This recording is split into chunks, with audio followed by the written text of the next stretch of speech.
Hello everyone, मैं वरुण सक्सेना आप सभी का स्वागत करता हूं। तो आज हम सोशियोलॉजी में जैसे पहले देख चुके हैं, तो आज हमारा जो मैटर ऑफ डिस्कशन है दैट इज़ रिलीजन, कि रिलीजन क्या होता है। ठीक है, वी एवरीवन नोज बेसिकली कि रिलीजन जो है वो एक बिलीफ सिस्टम है ना।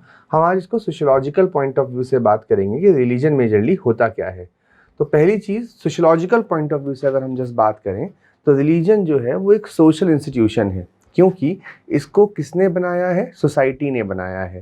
तो जैसे एक सोशियोलॉजिकल पॉइंट ऑफ व्यू से ही डिस्कशन का कंटेंट रखना है कि अगर रिलीजन की बात करते हैं तो रिलीजन हमारा क्या है?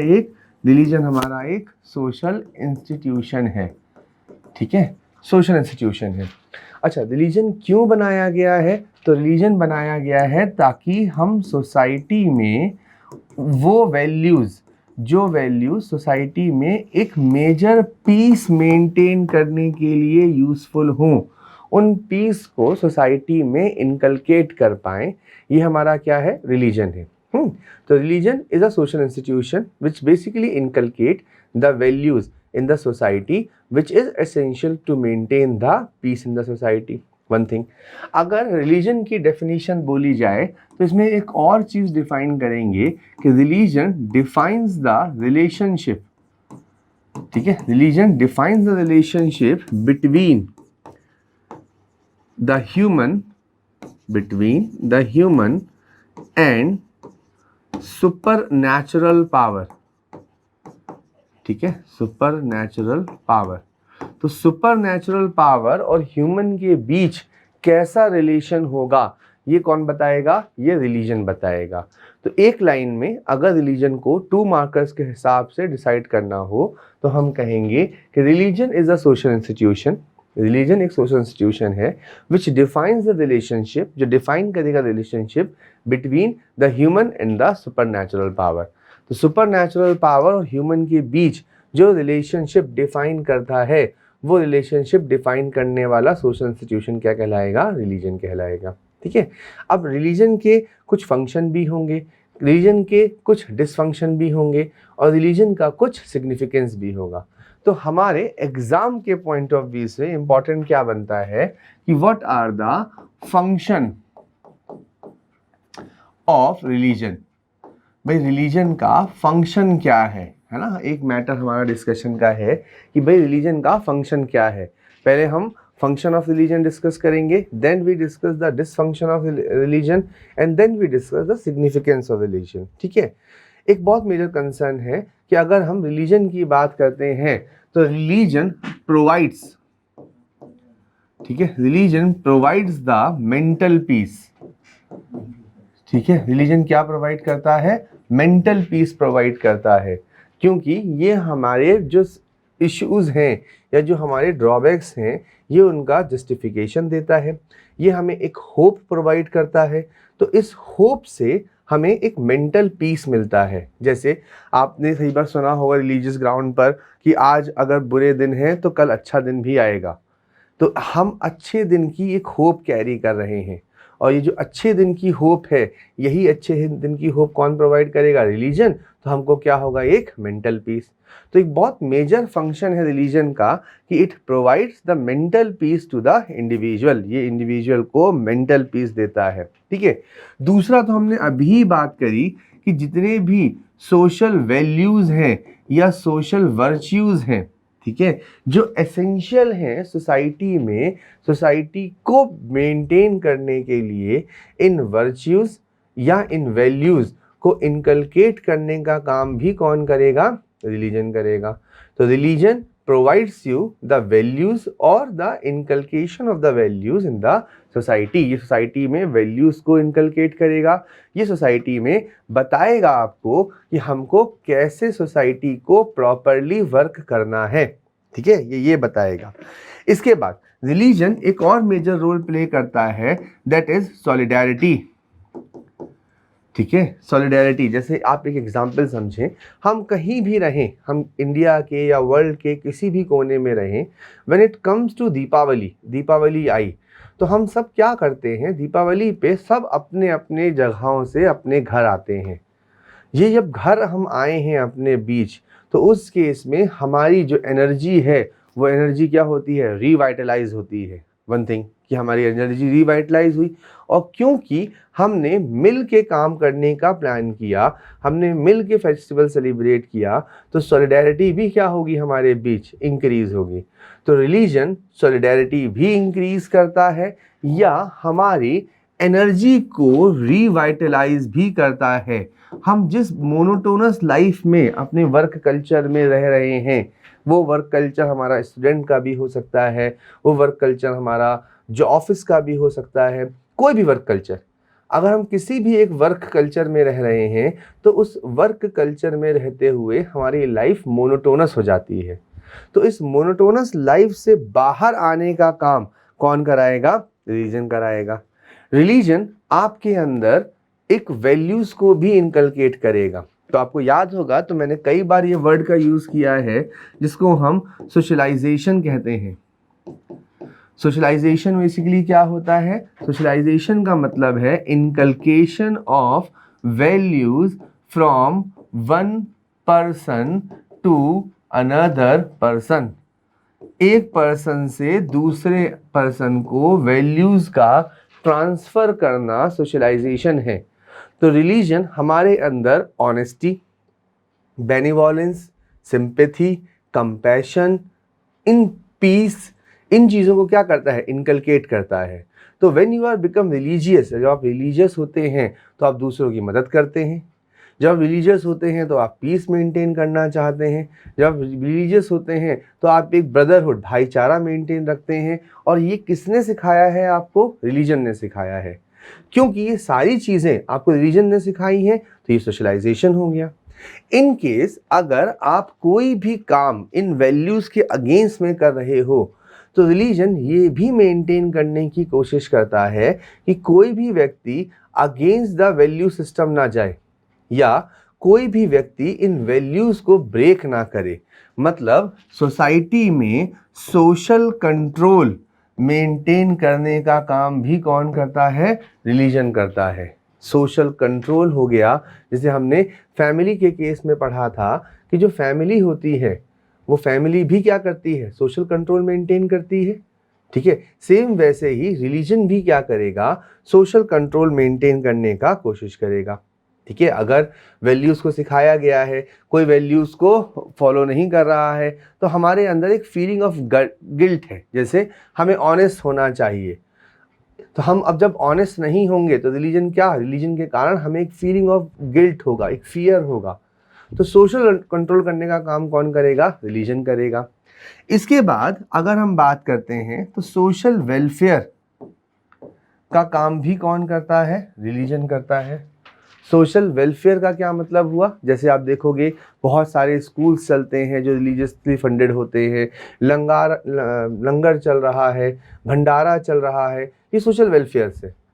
स्कूल्स हो गए, रिहैबिलिटेशन सेंटर्स हो गए, these rehabilitation centres, school, colleges, education institutions, distribution of food, these all are the welfare projects of the religion. तो रिलीजियस ग्राउंड पर जब हम इन वेलफेयर प्रोजेक्ट्स को रन करते हैं तो वो भी रिलीजन का एक फंक्शन कंसीडर किया जाता है।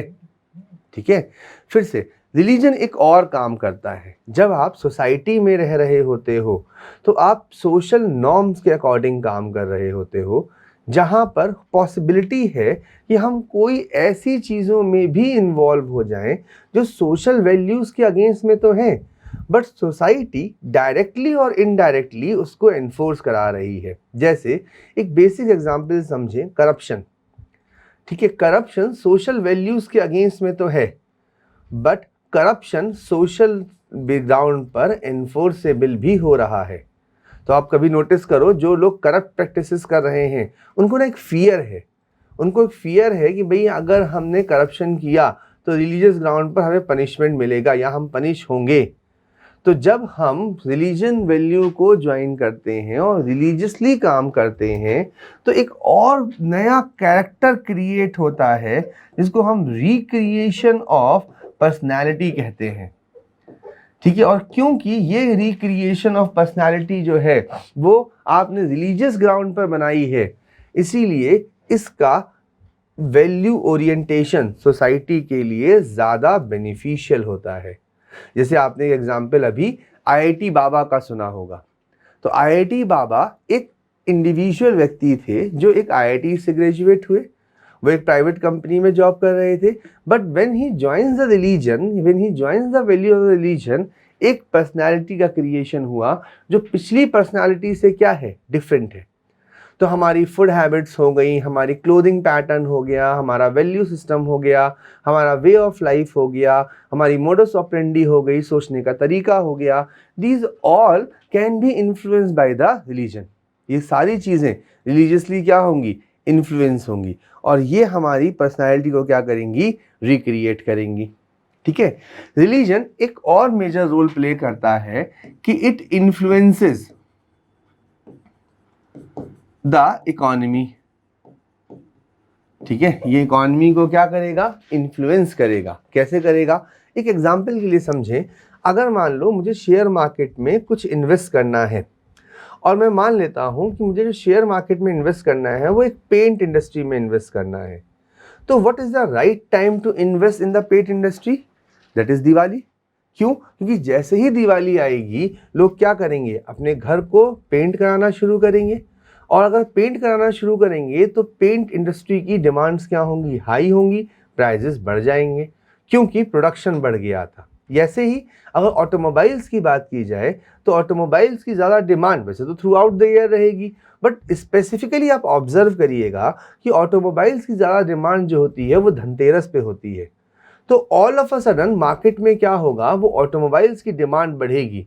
मतलब इकोनॉमी में डिमांड को इन्फ्लुएंस कौन करता है, रिलीजन या फेस्टिवल्स बेस्ड ऑन रिलीजन।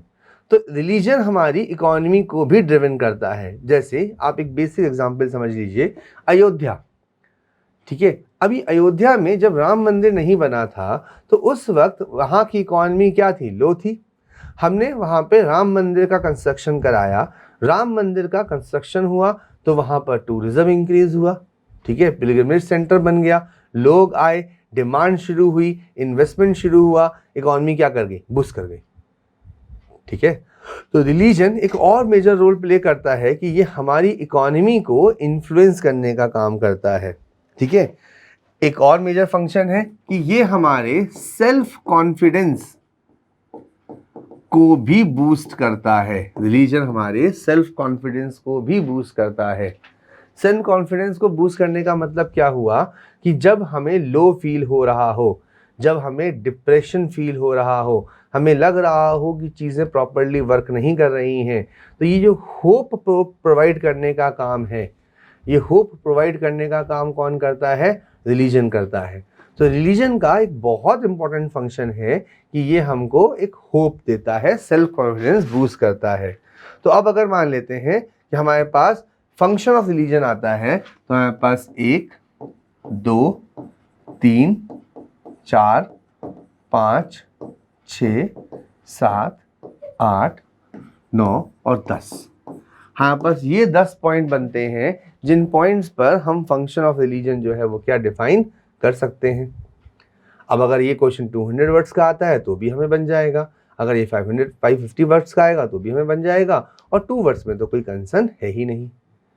ठीक है, तो फंक्शन ऑफ रिलीजन पर डायरेक्ट क्वेश्चन बनेगा जो हमारे पास डायरेक्ट पॉइंट्स हैं। तो ये पॉइंट्स आपके पास डायरेक्ट हैं जिन पॉइंट्स पर आप फंक्शन ऑफ रिलीजन को क्या कर सकते हो, डिस्कस कर सकते हो। ठीक है, हम नेक्स्ट टॉपिक डिस्कस करते हैं। हमारा नेक्स्ट टॉपिक जो है वो रिलीजन से ही है, लेकिन अब रिलीजन के डिसफंक्शन भी होंगे। तो अगला है dysfunction of religion. Function religion के डिसफंक्शन पे बात कर रहे हैं। फिर से एक कंसिडरेशन समझना, everything in the humanity comes with the pros and cons. हर एक चीज़ सोसाइटी में प्रोज एंड कॉन्स के साथ आती है। ऐसा नहीं है कि हर बार हर चीज़ के पॉजिटिव इम्पैक्ट हों, या ऐसा भी नहीं है कि हर बार हर चीज़ के निगेटिव इम्पैक्ट हों। होता हमेशा ये है कि हर चीज़ के पॉजिटिव और निगेटिव इम्पैक्ट दोनों ही होते हैं। ठीक है, अब क्योंकि रिलीजन है तो रिलीजन का सोशल और पॉलिटिकल या इकोनॉमिकल निगेटिव इम्पैक्ट भी होगा और पॉजिटिव इम्पैक्ट भी होगा। तो अब हमें डिसफंक्शन डिस्कस करना है। रिलीजन यूजुअली हम देखते हैं कि प्रोग्रेसिव नेचर का नहीं होता। क्योंकि रिलीजन प्रोग्रेसिव नेचर का नहीं होता, तो जो चीज़ रिलीजन में प्री डिफाइंड होती है, रिलीजियस पर्सन उन्हीं को बिलीव करते हैं और उन्हीं की चीज़ों को कंटिन्यूएशन में रखते हैं। इसका मतलब अगर सोसाइटी में कोई चेंज इंट्रोड्यूस हो रहा है तो रिलीजन उस चेंज को रिस्ट्रिक्ट करता है और चेंज के लिए हिंड्रेंस क्रिएट करता है। तो सेम पहला फंक्शन बना, it creates the hindrance for social change. Social change के लिए ये क्या करेगा? हिंड्रेंस क्रिएट करेगा, क्योंकि ये नहीं चाहेगा कि जो एग्जिस्टिंग सिस्टम है उस एग्जिस्टिंग सिस्टम में ज़्यादा चेंजेस आए, क्योंकि ये प्रोग्रेसिव नहीं है। सेम वैसे ही जब हम इकोनॉमिक एक्टिविटीज़ को प्रमोट करने की बात करेंगे तो रिलीजन जो है वो हिंड्रेंस क्रिएट करता है इकोनॉमिक चेंजेस के लिए भी। ठीक है, क्योंकि अगर हमने पहले रिलीजन भी डिस्कस देखा है कि क्योंकि रिलीजन वर्ल्डली अफेयर्स को डिस्करेज करता है, क्योंकि रिलीजन वर्ल्डली अफेयर्स को डिस्करेज करता है, तो उस केस में कोई भी ऐसी इकोनॉमिक एक्टिविटी जो रिलीजियस पर्सपेक्टिव से एक बेटर एक्टिविटी नहीं है, वो रिलीजियस एक्टिविटी का क्या होगा? डिस्करेजमेंट होगा। तो ये इकोनॉमिक बिहेवियर हो गया या सोशल बिहेवियर हो गया, इसमें चेंज को ये रिस्ट्रिक्ट करने की कोशिश करता है। ठीक है, again on the name of religion we always notice the practice of the social evils. ठीक है, ये क्या करता है? ये सोशल इविल्स को प्रमोट करने की प्रैक्टिस में है। Social evils means those actions which are backed by religion और which are interpreted on the basis of religion but they are harmful for the society are considered as the social evils. Done. For example, in Hinduism we have the practice of sati pratha. This sati pratha is basically a social evil, but on the basis of interpretation of the Hinduism, interpretation, again I am saying it is not the core ideology of the Hinduism, it is the interpretation of the Hinduism which led to practice the sati pratha, or it is the false interpretation of the Hinduism which led to the setup of caste system in the society that increases the untouchability in the society. Again, this social evil, that is untouchability, is not the core ideology of the caste system, or it is not the core ideology of the Hinduism. It is the false interpretation which increases the social evil in the society. But on the name of religion, we have the practice of a social evil, that is the dysfunction of the family. So you can write the social evil, for example, sati pratha, for example, untouchables on the ground of caste system is the social evil which is promoted by the religion. ठीक है, religion also becomes the source for exploitation. It is also the source of exploitation. Exploitation for the Shudra, for the Shudras, exploitation for the women's. Okay, so it basically advocates, it suggests, it helps the exploitation of the Shudras and women in the society. So it is a source of exploitation. Again, that is a false implementation of the religion which led to the exploitation of Shudras, of women in the society, but they are backed by religion, and that's why it is a dysfunction of religion. Okay, religion also plays a very important role in the politics. Though we are claiming that we are secular in nature, though we are claiming we are secular in nature, secular refers to politics do not interfere in religion, but in practical aspect, religion interferes. Yeah, politics interferes in religion, and this interference of religion in the politics is known as communalism. So again, the communalism is practiced on the name of religion is also the dysfunction of the family. Okay, it is also a dysfunction of the family.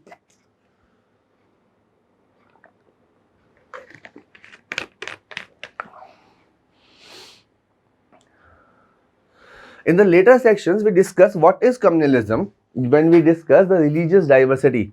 For a time being, just understand in the way that communalism, when the politics is on the ground of religion, that is known as a communalism. Communalism can be defined as a trade of religion for gaining the power is known as communalism. अगर हिंदी में कहें तो communalism का मतलब होता है मजहब की सियासी दुकानदारी. ठीक है, रजनी कोठारी ने जैसा बोला है, उन्होंने बोला है कि भाई जो रिलीजन है, ये रिलीजन को जब हम पॉलिटिकल सिस्टम में इंटरफेयर कराते हैं या पॉलिटिकल सिस्टम जब रिलीजियस ग्राउंड पर इंटरफेयर करता है और पॉलिटिक्स अगर रिलीजियस ग्राउंड पर होने लगे तो वो हमारा क्या कहलाएगा, वो हमारा कम्युनलिज्म कहलाएगा. ठीक है, ये हमारा मेजरली कम्युनलिज्म कहलाएगा. Again, religion hinders the growth of the individual also. That means when we start believing in the eternal power, we start believing in the destiny. And when we start believing in the destiny, that means we start reducing to increase the efficiency. Sometimes it is noticed that people start believing in the destiny, and when they start believing in the destiny, they start saying if it is written in the destiny, it will happen. And if it is not written in the destiny, it is not happen. It cannot be happen in any case. So when you start believing in the destiny and give up the efforts, then that is known as a fatalism, or that reduces the efficiency of the individual. ठीक है, that reduces the efficiency of the individual. So the reduction in the efficiency of the individual is also a dysfunction of the society or of the religion. ठीक है, religion, again the misinterpretation of the religion is purely the misinterpretation of the religion which start trying in the society कि our religion is better than your religion, or our religion is superior, your religion is inferior. This superiority complex or the inferiority complex with the religion led to the chaos in the society, and it may lead the riots in the society or the violence action in the society against the other religion. That is also the dysfunction of the society, of the religion basically in the society. तो जो हम दंगे देखते हैं वो दंगे आपके एक डिसफंक्शन का पार्ट है. दे मे आस्क द क्वेश्चन कि what is the dysfunction of society. तो we have 1 2 3 4 5 6 7. These are the 7 functions of the society, of the religion in the society. So we have already discussed what is the function of the society, what is the dysfunction of the society. Now the third and the most important point of the religion कि what is the significance of the religion. Religion का significance क्या है? What is the significance of the religion? ठीक है, religion में significance क्या है? The most important significance of the religion which basically plays in the society, it provides you the identity. So religion provides you the cultural identity in the society. तो पहला major function क्या देखने को मिलेगा? It provides you the cultural identity in the society. If we are talking broadly, so I am Hindu, someone is Muslim, someone is Christian, someone is, let's say, Buddhist, someone is considered as Jain. That is the cultural identity. Or you can say some person is Brahman, some person is Kshatriya, some is Vaishya, some is Shudra. That is also the identity. So the identity may be categorized as identity as Brahman, identity as Kshatriya, identity as Vaishya, Shudra, etc. These are the identities of the basically the religion given by the religion. So the most significant function, it provides you the identity. One thing. Second thing, it provides you the values. in large. And in short, it provides you the ethical actions in the society. Religion provides what are the values that should be followed by an individual. What are the ethical action which should be followed by the individual. These ethical action definitions, these value system are basically the core values of the religion. For example, honesty, benevolence, compassion, sympathy. These are the values which is basically promoted by the religion. Love, affection, brotherhood. These are all the religious values which is basically needed in the society. Again, when we are promoting these religious values led to the guidance of ethical action in the society. These also led to increase in the ethical action. Again, it provides the principles of morality. What action should be followed by an individual in the society? What should be right action? What are the wrong values? Okay, what are the right belief system? What are the wrong belief system? These are the moral values of the society which is basically provided by the religion. Again, the next is the spiritual. The spiritual context is given by the religion. Religion जो है वो spiritual context provide करता है. We have the two types of ideological system. The one is the spiritual, second is the materialism. It is observable basically कि Western society is more based on the materialistic aspect of the society, whereas the Indian society is believing in the spiritual aspect of the society. Since the Western society is more governed on the materialistic aspect, therefore there is more social evils in the Western society in comparison to the Indian society. So spiritualism is the most important aspect of Indian society, which is basically governed by the religion or guided by the religion. Done. I guess there should be no issue in this region also. Okay. Next, it provides the motivation to the life. As we already discussed, the motivation of life is given by the religion. When you are feeling we are low, when a person is feeling depressed, when a person is feeling alienated, religion provides the hope. And this hope led to the motivation of the individual in the society. So when we are depressed, religion works as a motivation factor for the individual.